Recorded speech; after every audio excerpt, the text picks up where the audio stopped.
saw in the open qualifiers na talagang malulupit rin talaga. So, it just goes to show how far the scene has grown. At ayun na nga, no, it seems like Lapu-Lapu yung nagiging cryo pick dito, especially on the blue side. Pero sisimulan ng Smart Omega with the Lapu-Lapu ban. They also take away the 1-1 here na hanggang ngayon kahit anong mga nerfs na nilalagay sa kanya, Ali, it seems to be nasa top ban list pa rin. At saka ano kasi, right now, it's about the tanky frontliner, yung para sobrang heavy CC. Tapos ang ganda pa nun sa 1-1, pwede ka talaga makastop. So, I do understand the ban coming through from above the law FE. We're seeing Akai as well being banned away here by Smart Omega Empress. So, ano to, mostly mga tanky heroes yung tinatanggal dito na Smart Omega. Oo nga makikita natin na ayaw ng Omega yung mga irritating or annoying heroes na kaya mag-frontline. Pero dito, gets ko yung ban ng Above the Law FE dahil nga naman kung ang nasa meta ngayon ay ang very tanky frontline, andyan yung 1-1 para mag-freely stack lang. And pag naka-stack yung 1-1, mong makuha yung crossbow of tank, the Inspire combo, diba, Burger Kim? But now we see Above the Law FE banning out that Valentina once again. Hindi muna natin makikita si Valentina ngayon. Yeah. Well, I think it's like 3 straight games. 3 straight games na to, Adi.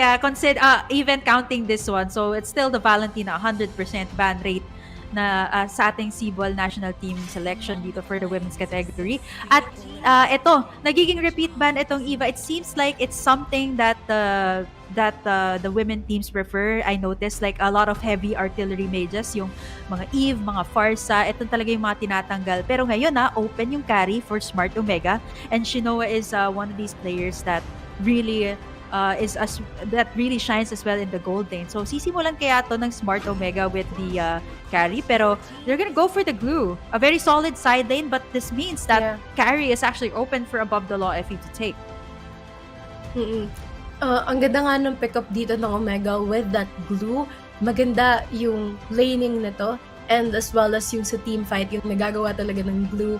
Kaya niyang kumuha ng heroes from the enemy team at kaya niyang mag-dive doon sa back lines.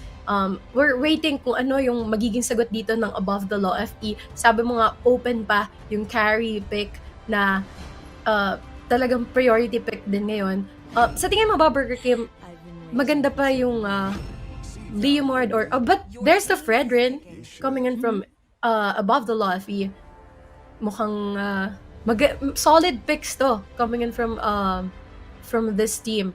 Kasi priority pick tong dalawang heroes na nakuha nila. But sa Omega din naman, priority pick yung glue. Ooh. Wow, Beatrix. This is okay, Smart Omega, they're known for okay, you've seen Kelra pick up the Beatrix, right? So even for Shinoa as well, this is one of her signature heroes. Sa mga ibang tournaments na nalaro niya, I think she was the only one who got a Savage with this hero. So for Smart Omega, they have this early game pressure with the glue, and even the Hayabusa here of Keishi that I haven't seen her use kasi nung bumalik kasi yung mga Leomord, mga Martis, yun yung mga ginagamit niya. So this is the first time I'm actually seeing her bring back the assassins here. Medyo delikado ito for the carry, even with the heavy front line of the Fredrin. At isasama na nga nila dito sa sustain. So agad-agad may sagot dito sa possible pickoffs on the carry. Final 2 bans here, Adi. They still need mid laners for both sides. So, I'm pretty confident that this might actually be a Faramis roam.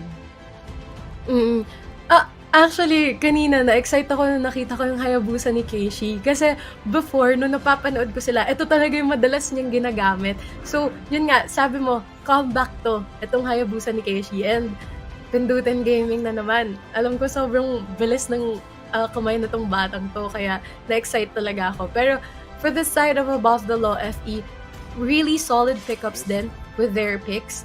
Yeah, and now they ban out the Savior. The Savior that can reach the back lines here. So, ang hirap pa nahulihin because they have a Faramis here. So, yun nga, no, parang it kind of gives you an idea kung ano yung composition nila dito. They don't want those backline heavy heroes, yung Eve, yung Savior. So Farsa is still open here for Amor. She can actually pick up the Kadita as well. Alam ko ginagamit nila yung Kadita for Smart Omega Empress to pick off maybe the carry, to continuously pressure the carry on the lane. Pero if this is going to be another mid lane ban, this is really respect towards the mid laner of Smart Omega Empress that really has probably the best KDAs I've ever seen. Like I've seen Amor with like 13 for 23. KDAs like that. They're taking away the Lolita right now as well. Syempre tinatanggalan rin ng hero dito si Mirai that can really make the plays. So Mirai is also one of the scariest roamers here to make the plays for Smart Omega Empress. She can be very aggressive. Lolita, Franco, you name it. And for here it is. It's above the law FE that has the first pick here. Kailangan pa nila ng mid laner dito. Not unless it's a Faramis mid. But now, apparently, Inagaw. mid laner ang isang Faramis at inagaw nila yung Atlas. So, ang ganda nun, no? Parang medyo may pang-psycho itong above the law FE dito sa side ng Smart Omega Empress. Pero kung makikita mo dun, Burger Kim, ngayon ko lang napansin, si Mirai yung naka-glue. Di ba si Mirai yung roamer ng Smart Omega Empress, if I'm not mistaken? So, I do think you they're think gonna this switch is up. her hero talaga or magsiswitch pa sila mamaya? Might switch up kasi we still I think they're still waiting for the pick here for above the law FE kung sino man yung makakatapat. But it seems like okay, so no, it's not Mirai. So it's going to be, this is a Farsa lock-in, this is going to be it's none of the above. It's actually going to be a Mirai Kadita. A Mirai Kadita, a roamer Kadita here for Smart Omega Empress. I kinda hyped this up earlier, right? Na pick off yung gusto. So it's not going to be Amor. It's actually going to be Mirai on this Kadita, which I've seen. So to pick off the carry, pero talagang inaano dito ng above the law FE. Solid talaga yung kanilang front line. They also have the Faramis here for the second chance in the clashes Second life. that Smart Yeah. Omega Empress has. Yeah, the second life. But yeah, magandang sagot rin itong Yuzong. The usual answer to the Eve and the Farsa, someone to reach the backline. So maganda yung sagot ng both teams natin. Pero what I'm worried about is if this carry will scale up really fast. Magiging mahirap to for Smart Omega Empress, not unless they really continuously pressure this gold laner. Yeah. Pansin ko sa lineup ng Smart Omega, sobrang burst type of heroes. Talagang gusto nila nung damage. Pero sinapan to ng above the law FE with a lot of sustain. So, tignan natin kung ano yung mas mag-work out na lineup. Kung yung more on the damage side ba or yung mas mataas na sustain, mas malaking sustain. Yeah, it's a heavy sustain for above the law. I think this was the same thing for the first series that we've seen na heavy sustain para sa side ng Raka Azur. Pero this time yung kasi yung magiging susi dito is kung kailan ibabato yung cult altar dito. Kasi once na bait out yung cult altar, especially by Amor sa rough waves, that can actually trigger the ultimates early on. That will be really difficult para sa side ng above the law FE. They have the sustain, but let's take a look at what will happen here in game number 1. Let's head into the land of dawn. This is Smart Omega Empress and above the law FE for the first game ng ating best out of 3 series. Tingnan natin kung sino mag-a-advance sa ating Sibol Combine. Is it going to be Smart Omega or is it going to be above the law FE? Medyo ang ganda dito ng rotation ng above the law FE, but then first blood coming in from Mirai there. Gusto ko sana i-point out kanina yung leashing na ginagawa ng carry for above the law FE. Pero ang ganda ng pag-rotate dito ni Mirai down bottom. Nakita niya na sobrang low na nung ni Ruby. That's why pumunta na siya doon, pumasok siya doon at hindi na nag-hesitate pa. And another kill for the... Oh, wow! For Amore there. Yeah. Another kill. That was just like a slam from the glue. Kaya sobrang sakit ng damage. You can kind of see why this glue is actually prioritized by Smart Omega. And right now, above the law FE, sobrang struggle talaga sila dito. And down goes Mountain. That's 4 kills immediately for Smart Omega in the 1-minute mark. At para naman sa above the law FE, it's really difficult for them. They're trying to go for the bush checks. They're trying to go in for the engage. Pero nauunahan sila dito ng Smart Omega Empress. That's a very early Ugi shadow kill coming out from Keishi. Pero that's the tank you're trying to take down. And para sa Smart Omega Empress, Adi, this is a very good start for them. Yeah, ang ganda ng pag-rotate dito ni Marai. Halos lahat ng kills na nakuha nila, involved siya dun. So, ang ganda ng rotation coming in from Marai. Galing siya ng bottom lane to the turtle pit. Tapos, nandito na naman siya sa river. Kinukulit ang members ng Above the Law FE. Ang ganda, natutuwa ako sa rotation na ginagawa dito ni Marai coming in from this roamer Kadita.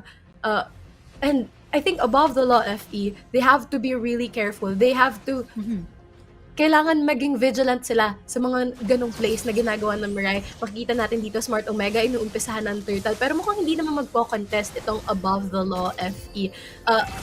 Cult Altar, nagamit na. Nagamit na nga yung Cult Able. Altar doon eh. And here comes the feathered airstrike from Amor. Sobrang low na si Ivan, will be forced to use the flicker out.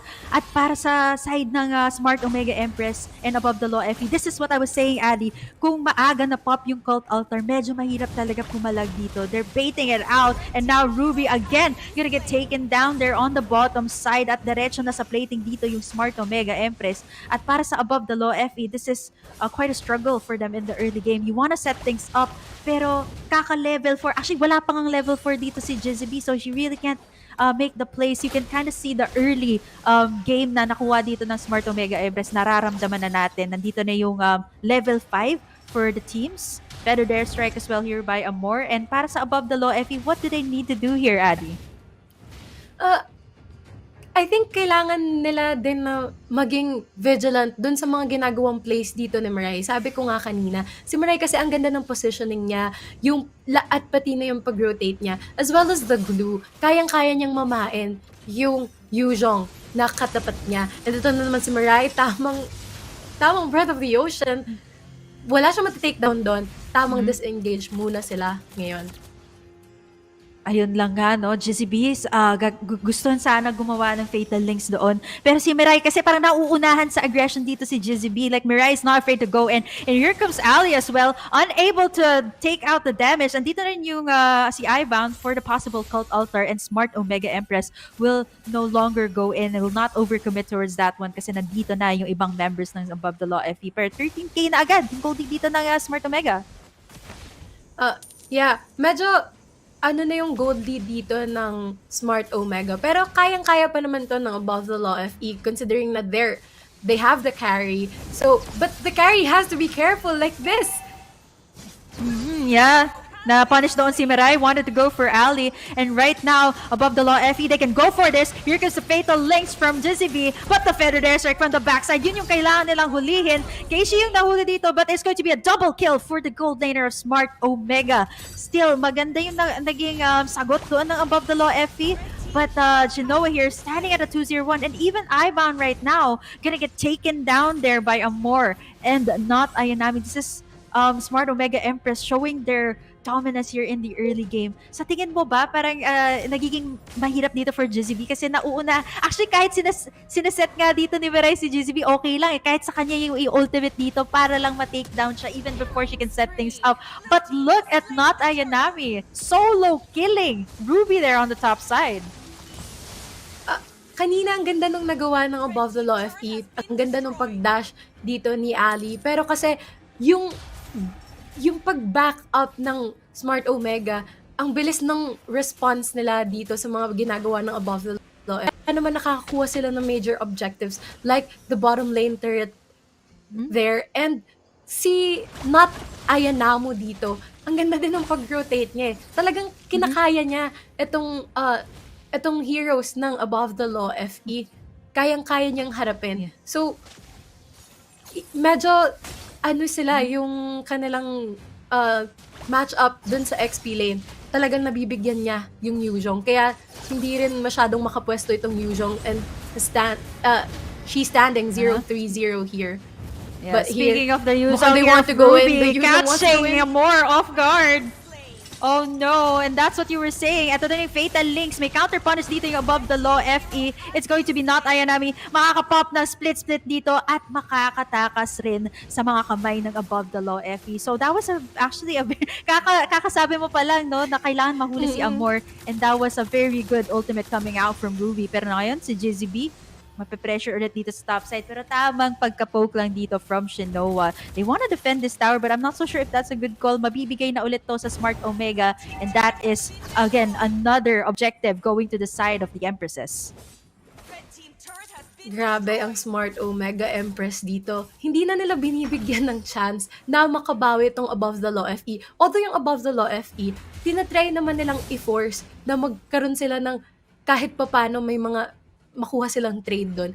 Pero kasi yung Smart Omega Empress, talagang pinapunish nila itong Above the Law FE. Pag lumalim ka, talagang huli ka sa kanila. So, ang ganda nung engage na ginawa doon ni Ruby. But at the same time, yung follow-up naman, yung counter-engage naman na ginagawa ng Smart Omega Empress, mas napapaganda pa yun sa kanila. And now, mas nakakalamang talaga ang Smart Omega Empress pagdating sa objectives. Yung mga first turrets dito ng Above the Law FE, na takedown na nila, plus the turtle, no contestants whatsoever from Above the Law FE. Tapos sobrang ultimate reliant din pala itong Above the Law FE, no? Cult Altar, Fatal Links. If you can make this work para sa side ng Above the Law FE, pwede talaga sila makabawi dito. Katulad nito, here comes Jizzy from the backside. May Fatal Links na naganap dito. And Ruby as well with the Black Dragon 4. Feathered Airstrike from the backside. Hinahabol na ngayon ni Ruby si Amor. Very nice zone in there coming out from the user. There's some isolated place. There's a shutdown here. Finally onto Not Ayanami. But there's the follow-up as well from the Yogi Shadow kill of Keishi. 1-for-1 exchange. It is the XP laner for the XP laner this time. Sobrang linis. Yeah. For me, Burger Kim, etong Above the Law FE, may chance pa talaga sila for a comeback. They have the Atlas. And etong Smart Omega, meron silang tendency na mag-dive. So etong Atlas, it's a really good pick. Plus, meron pa silang Faramis to save them sa mga skirmishes and clashes na nagaganap dito sa mapa. So, kailangan din mag-ingat ng Smart Omega Empress. Katulad nun, pwede silang lumamang nun ng sobra, but then, nakuha pa rin yung XP laner nila. So, may mga ganong pick-offs na nagagawa yung Above the Law FE. So, kahit na lamang na dito ang Smart Omega, kailangan pa rin nilang mag-ingat. Dahil nga, ang Atlas, kaya na itong mag-turn around ng game. Plus, meron pa silang carry na patuloy pang nagsiscale. Yeah, hindi na. Maganda naman dito yung KD ni Ali. So it's just only one death here. Pero para sa Smart Omega Empress, alam nila si Ali yung magiging susi dito for Above the Law FE. And now Ruby is all alone sa top lane na to. Mag-e-engage yata dito si Maray. Here comes a Fatal Links.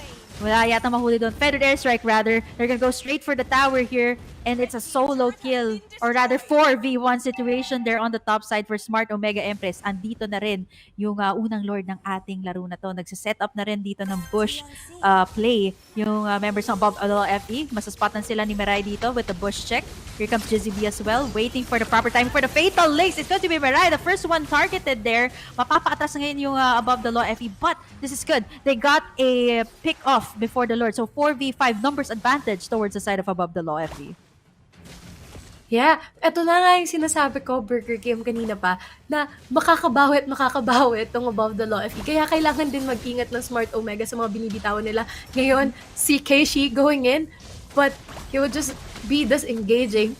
Pero itong si Not Ayanami, ayaw pagbigyan. Ayaw pagbigyan si GZB.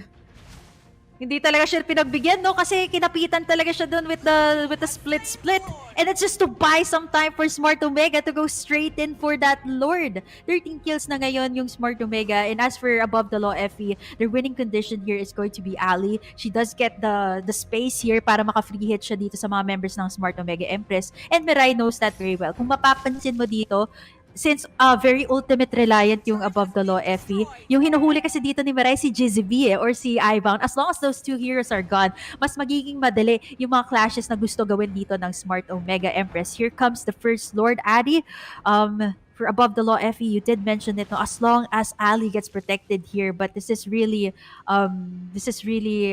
difficult for the side of Above the Law FE. They have to defend up against this one first because Smart Omega Empress, pinapagalaw na nila lahat ng mga minions dito. Maganda na yung mga napipick up na items ng Above the Law FE. Kanina nakita ko na meron ng glowing wand itong si Ibound. But then, sobrang lamang na din ng gold ng Smart Omega Empress, and now they're knocking on to the doors of Above the Law FE. They want to siege this inhibitor turret up top. And now, gusto pa nilang kunin itong nasa mid lane turret. Yep, above the law, FE. They have to time this very well kung kailan nila ibabato yung mga ultimates dito. But Smart Omega Empress, they're relentless on taking in the objectives here for above the law, FE. They know if they go in much further, here comes the rough race from Amor. Cult Altar popped in very early there. Shinoa as well, getting that killing spree. It's a 4v size situation, pero si GZB makakahanap ng fatal links dito. Meray yung mahuli, makakatakas pa nga dito, at GZB pa nga yung mapapunish. It's a 2-for-1 exchange, and Smart Omega Empress, they're gonna look to end this thing. Naglo-lock na tower dito si Shinoa, and it's game over. Smart Omega Empress will take in game number 1. What a dominating game coming in from Smart Omega Empress. Talagang pinapakita nila dito yung angas nila na pinakita nila sa atin sa mga iba pang tournaments na sinasalihan nila. Feel ko malaki din yung pressure para sa Smart Omega Empress kasi sila nga yung madalas na nagcha-champion. So going into this game, ayaw talaga nilang ipakita yung mga weaknesses nila. Kaya naman nung na-choke na nila, nung nakalamang na sila doon sa Above the Law FE, talagang hindi na nila ilan pa yun. And hindi na nila pinahinga pa itong Above the Law FE. Oh, yun nga, tingnan natin kung paano nga ba ginawa ng Smart Omega. Ito yung napaka-early slam na ginawa ni Not Ayanami. Sobrang ginamit niya talaga yung passive kasi naka-average pa pala siya doon, no? At isa-isa, yung naging mahirap kasi dito for the side of Above the Law FE, sobrang naging maaga yung pagsasali ni Not Ayanami sa mga clashes. At katulad nito, no, feathered airstrike na linatag ni Amor with the proper timing, with the proper positioning, sobrang makakakuha talaga dito ng lamang in the team fights yung Smart Omega. There's some isolated clashes na naganap dito, Adi, but it's still Smart Omega yung nakakakuha ng lamang. And I did mention this, very ultimate reliant yung side ng Above the Law FE. If matimingan lang nila na yun ng maganda, makakuha ng magandang fatal links or makalatag ng isang magandang Cult Altar, it will actually be favorable to them. Pero para sa Smart Omega, hindi na nila pinatagal pa yung laban, Adi, because sobrang deadly talaga ng carry dito pagdating sa late game, and Smart Omega knows that very well. Yeah. Aware yung Smart Omega na pag na-hit ng carry yung power spikes, medyo mahihirapan sila. Pati na rin merong Atlas sa side ng Above the Law FE. Kaya naman ayaw na nilang bigyan pa ng space itong Above the Law FE. But at the same time, kahit carry ka at maganda yung positioning mo, kung nandyan naman yung Forza to catch you, plus meron pang glue sa side ng Omega, very annoying yun eh. Parang mahihirapan ka ding pumusisyon. Kahit sinong hero sa side ng Above the Law FE, kung meron dyang glue at meron yung freely roaming na kadita ni Mirai, mahirap talagang pumwesto. At mahirap mag-check ng bush, no? Kasi baka mamaya may nakaabang na Breath of the Ocean and Thalassophobia. 'Di ba? Yeah. Tamang out lang si Mirai doon pag ganun. Oh, actually naka-petrify pa nga si Mirai doon para sure kill. Kasi sometimes yung kadita, yung ginagamit is flicker. Pero kung gusto mo talaga ng sure kill, execute, petrify, flicker, depende na lang sa anong preference mo sa playstyle mo. Pero yung ginawa kasi ni Mirai dito, petrify. So almost a sure kill onto the target. At yung mahirap kasi doon, yung tina-target niya kasi either si GZB or si Ivan. Actually, at this point, hindi na nga si Ali yung tina-target niya. It's actually the frontliners. Kasi alam niya, kung hindi nakaset dito si GZB, it's fine. Like, makakalamang sila sa clash. Or kung hindi dito nakaka-cult altar si Ibound, that should be fine for them in the clashes. At yung maganda pa sa kanila is, yung naging early nila, talagang ramdam na ramdam mo talaga eh. Yung early na nakuha on the XP lane. So, that was really important for Smart Omega in the early stages of the game. At nag-translate talaga yun even up until the last minute of the game na talagang na-end nila na napakaaga yung laro. Pero it's not yet over for Above the Law FE. Yeah. It's a best of 3 series naman. They have the second game. They can still prolong the series. Kaya naman, let's see, Burger King, kung ano yung magiging adjustments dito ng Above the Law FE. Kasi, kaya naman eh. 'Di ba? Makikita natin na kaya naman nilang pumalag. Nandun yung mga counter-engage na ginagawa ng kanilang roamer. And, yun. Kaya. I think sa proper timings lang talaga. Yun yung na-mention mo kanina, proper timings, since they rely heavily on their ultimates. As compared to the Farsa na talagang isang latag lang ng feathered airstrike sa magandang lugar. Talagang makakalamang kayo sa clash even with the fire mist being in play. And yeah, here's the thing for Smart Omega, no, we were wondering how this new XP laner will work out for them, and it seems like ang ganda na yung naging synergy nila. I mean, it does yun yung maganda, di ba? Minsan pag you're the new kid at school, bago ka pa lang, tapos may mga tropa doon, mga friends na talaga. Sometimes you do see that, right? You're someone new, kakapasok mo lang dito, either it's a new work, new school, whatnot. Tapos may mga friends na talaga doon, di ba? Parang may synergy na sila. So, mas madali na rin, let's say, if ever papasukin ka. Pero for Smart Omega, yun nga, no, it did work out well for them in their new XP laner. So, ang dami rin nagtatanong sa comment section, yeah, it's not Ayanami playing for Smart Omega Empress. But we have to look at Above the Law FE as well. I think this is also a new roster for them, Adi. So, may mga new players or new IGNs ako nakikita for Above the Law FE. So, parang, I'm not so sure if they've been playing for a while, but like what you mentioned, female players, magkakilala rin naman sila dito sa laro na to. For Smart Omega, as you mentioned earlier, this is a new XP laner. Pero I think si Not Ayanamu, talagang pinakita niya kung paano siya nagsha-shine, 'di ba? Sa game. XP laner siya, pero hindi siya yung XP laner na nandyan lang para mag-protect or nandyan lang para mag-peel. Andyan siya para mag-kill, di ba? So, yun talaga yung actually, Not Ayanami kanina. Alam mo ba, naalala ko lang ngayon, kasi yung mga games din ni Not Ayanami, I actually saw her play for another org, another team. And para sabi ko, sobrang aggressive nitong XP laner. So, nagfi-fit in rin sa aggression ni Mirai, sa aggression rin dito ni Keishi. So, let's see. For Smart Omega, you guys have already seen them. But for Above the Law FE, like what Adi mentioned, tingnan natin kung ano yung magiging adjustments nila in their draft, or maybe they can actually get heroes that they're comfortable with. Kasi ako, Adi, kung naglalaro ako, mas prefer ko talaga na something I'm really comfortable with. Smart Omega, still on the blue side. Sisimulan nila ngayon with the Kajaban. Hindi naman nagiging iba yung ating nagiging banning phase. So it's still the same. Kaja, 1-1 for the side of Above the Law FE. Yeah, same. I think same bans coming in from both of these teams. And now, ibaban pa rin ng Omega Empress ang Akai. Ayaw talaga nilang kalabanan tong Akai and Kaja, no? And now, Above the Law FE, they're banning out the glue. Kasi nga naman, you have to respect the glue of Not Ayanami. Dahil, ang lakas Kaya niyang bigyan yung katapat niya. Buntik nang maging solo kill yun, di ba? And tapos nandun pa si Mirai to back him up. Kaya, it's a good ban coming in from Above the Law FE. Omega Empress here, they're not prioritizing the Beatrix of what's her name? Sorry, what's her name again? Yeah, the Shinoa. Shinoa, right? Like I think you were really surprised kasi you're checking if this is Smart Omega on the blue side. Like, did Shinoa use that hero? So I think for Smart Omega, yung ginagawa nilang strategy dito is to open up some heroes. So if you notice, the Valentina is open here. It has been banned for 2 straight games. Open si Valentina ngayon. So ngayon, isipin muna nila kung anong unahin nila.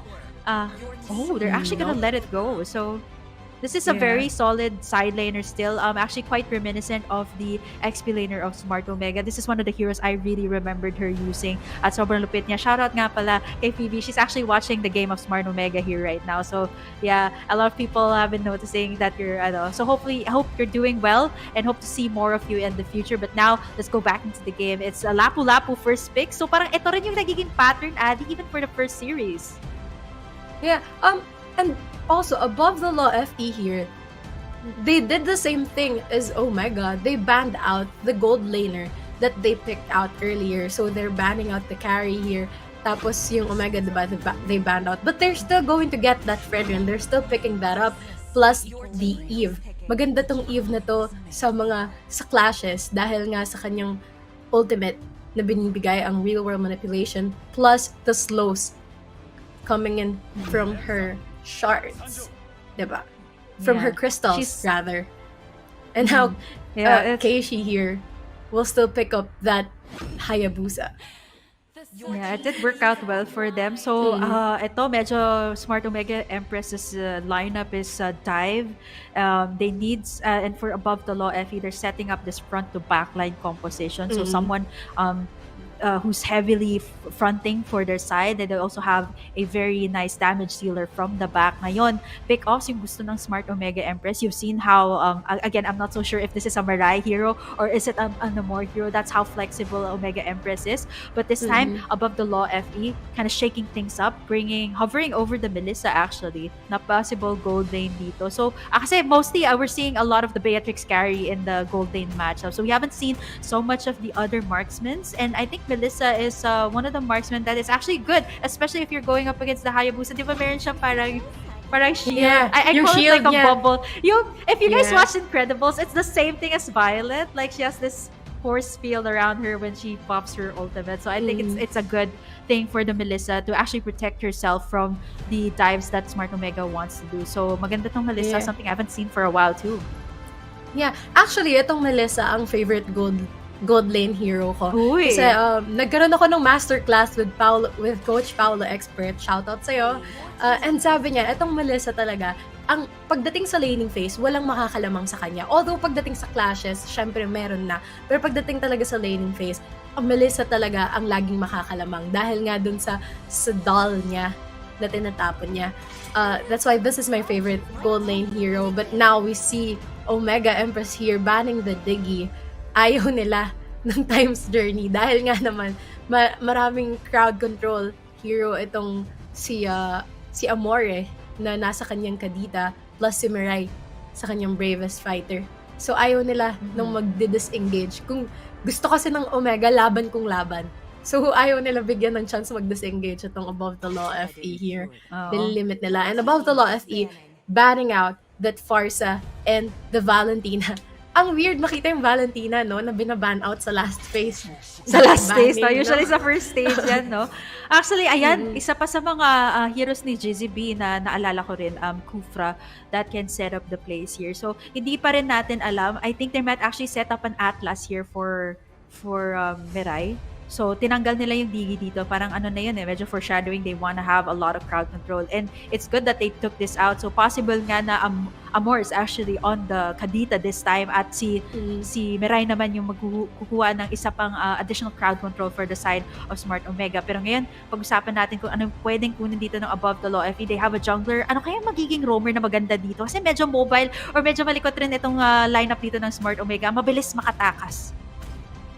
I think maganda pa rin naman yung Atlas dito sa side ng above the law FE. But no, they pick up that Terizla first.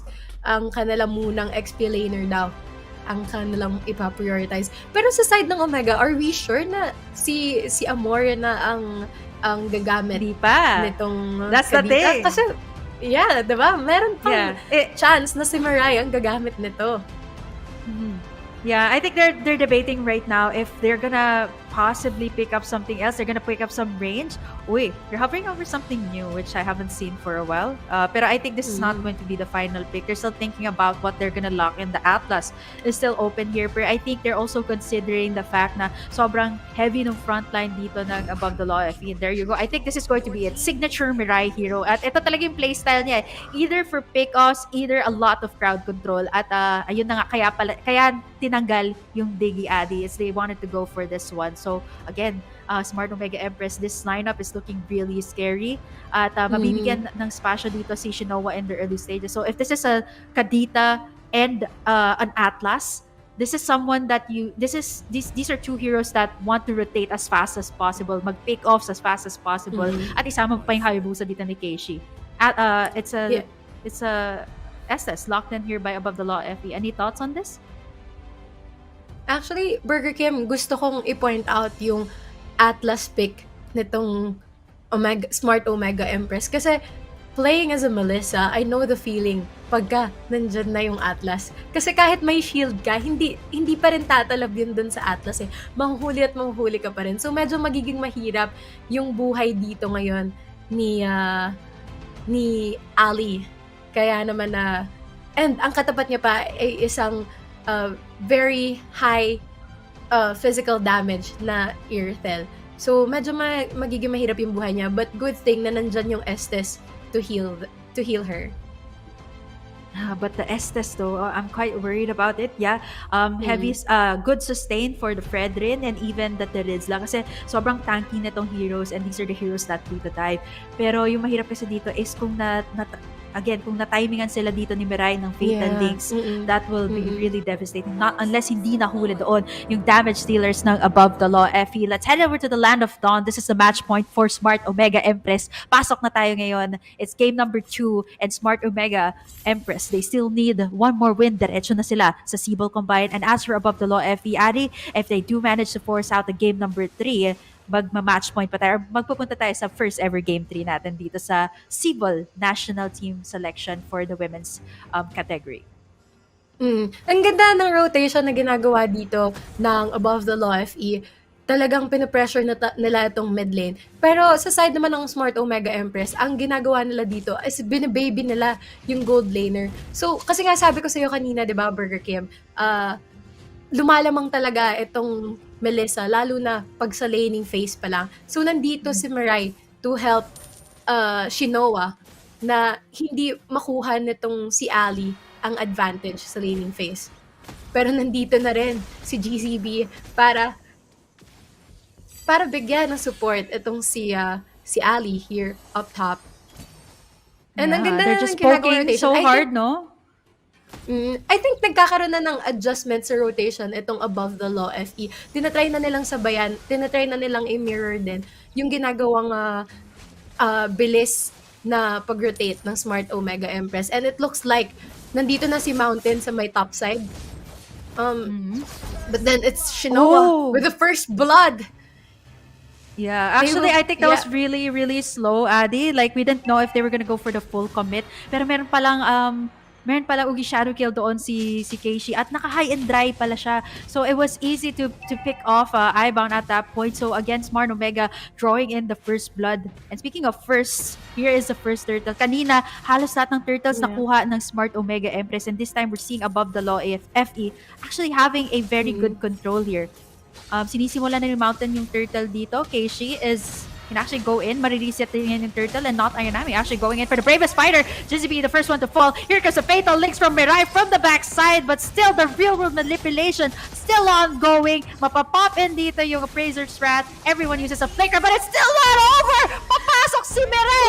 It's almost a triple kill. They take down 3 there. And actually, Above the Law FE, hindi nila in-expect yun, napapasok pa pala doon, may petrify pa pala doon actually nalito na nga ako, it's Amor pala with the Kadita this time, setting up that surprise play and giving Smart Omega 5 kills instantly in the 3-minute mark. Ang ganda ng pasok nga doon ni Amor, no? Doon sa may jungle side na tong Above the Law FE. Maganda na yung positioning ng Above the Law FE kanina bago mag-start ng turtle. Mukhang may chance talaga sila nun mag-contest. Pero hindi pa pala nakukuha yung turtle and nandito na si Mountain and i-start niya na itong turtle and napakaganda ng pag-pull nila sa side nila. Pero sino kaya makakuha dito? Makukuha ni Mountain ng turtle and the real world manipulation coming in from A-Bound. And there's the heal coming in from GZB. But then, here's Keishi with the shadow. So, this is a 1 for 1 trade. And nakuha pa ng Above the Law FE doon yung turtle. So I think medyo mas lumalamang yung Above the Law FE doon. Although lamang ngayon sa gold ang Smart Omega Empress, nakakakuha na ang Above the Law FE ng mga objectives. Compared sa game 1 na talagang denominate sila ng Smart Omega Empress. Ngayon naman, yung Above the Law FE, pinapakita nila na kaya nila i-extend tong series na to. Yeah, ang bilis maka-cooldown yung flicker dito ni Mirai. He's on a pull yourself together emblem. So, mas mabilis yung cooldown na GZB. Okay, siya yung unang target dito na Smart Omega. And Mirai here, gonna slow down the members of Above the Law FE. And here comes the Fatal Links as well. Sobrang low niya dito. Makaka-free hit si Ali as well with the dolls from the Melissa. But as for Smart Omega Empress, they got what they wanted. They actually just go for more here. Mountain gonna be able to pop in the Appraiser's rat. Mahuli doon si Shinoa sa gitna ng lahat. Napakagandang latag doon ni Ivan. A lot of control and a lot of damage as well coming through from the Fredrin and the Eve here of Above the Law FE. Yeah, kaya kanina, Burger Kim, sabi ko, ang ganda talaga ng pickup nila with the Eve dito sa side ng Above the Law FE. Kasi nga, itong Smart Omega Empress, they like picking those fights. Kaya naman, andito yung Eve na sagot ng Above the Law FE. Although, medyo lumalamang pa rin talaga dito yung Smart Omega Empress. Pero nakikita na natin na sumasabay na sa rotation and sa pick-offs itong Above the Law FE. Kahit pati na rin sa major objectives. And ngayon mukhang may mangyayari laban dito sa top side. Mirai with that fatal links. Yeah, as well as in the bottom side. Another kill from Amor. Yeah, it's a mirror move from both sides. So parang may kill doon sa top side, may kill din doon sa bot side. So naging equal din naman yung trades. Pero I think for Smart Omega Empress, it was the gold laner that they took down. So a slight advantage as compared to Above the Law FE. Yung nawala lang doon si Not Ayanami. And speaking of, the turtle here will be secured in by KC of Smart Omega Empress. So 2 turtles going to the side of Smart Omega Empress at 18k yung kanilang gold bear. This time, Adi, I think it's a bit different kasi hindi naging sobrang lamang sa gold ngayon yung Smart Omega Empress kasi nakakasagot yung Above the Law FE. Pero kasi kahit na nakakasagot nga itong Above the Law FE, pero itong Smart Omega hindi na sila binabayaan.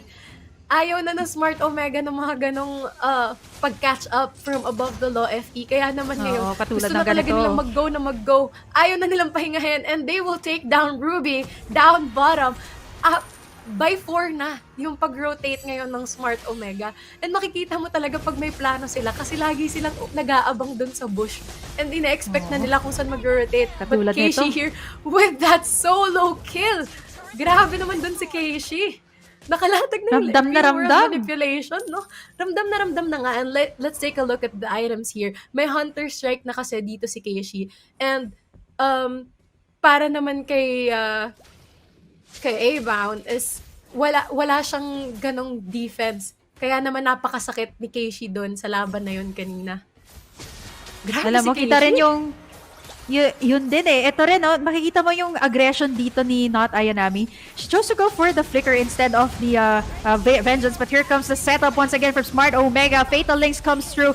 Rough Waves as well to take down Jizzy. There's no sustain. Pero the Appraiser's Wrath will take down Mirai. So it's a 2-for-1 chase. They're still not done yet. Here comes the Ogi Shadow kill. And the Rough Waves once again. Killing spree for Shinoa. And Smart Omega Empress, just when you thought they were done, hindi pa pala sila tapos. Akala mo aatras sila, but they're actually just buying some, nagbobuelo lang sila, parang slingshot. Di ba, one shot away, parang slingshot yan, naghahanap pala sila ng timing dito to actually go back and bounce back for the kill. And now, 16 kills ng Smart Omega, 7 minutes in. Turtle pa lang pala ang nagsuspawn dito sa Land of Dawn. And this is the last one. Amor, once again, getting in that solo kill. That's not Mirai this time. Yeah. Grabe, tama ka dun, Burger Kim eh. Itong Smart Omega, ayaw na nilang tumigil.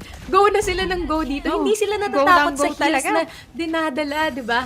Dito ni GZB. And ngayon, they're just claiming the whole map. Ngayon, freely rotating na sila. And si Keishi dito papasok, pero tamang out lang din kasi nandun na yung heal coming in from GZB. Grabe ang Smart Omega. Just when we thought na catch up na itong Above the Law FE pagdating sa rotations na ginagawa ng Smart Omega. Kasi kanina, nakakakuha sila ng mga pick-offs eh. Tapos nakakakuha din sa ng objective.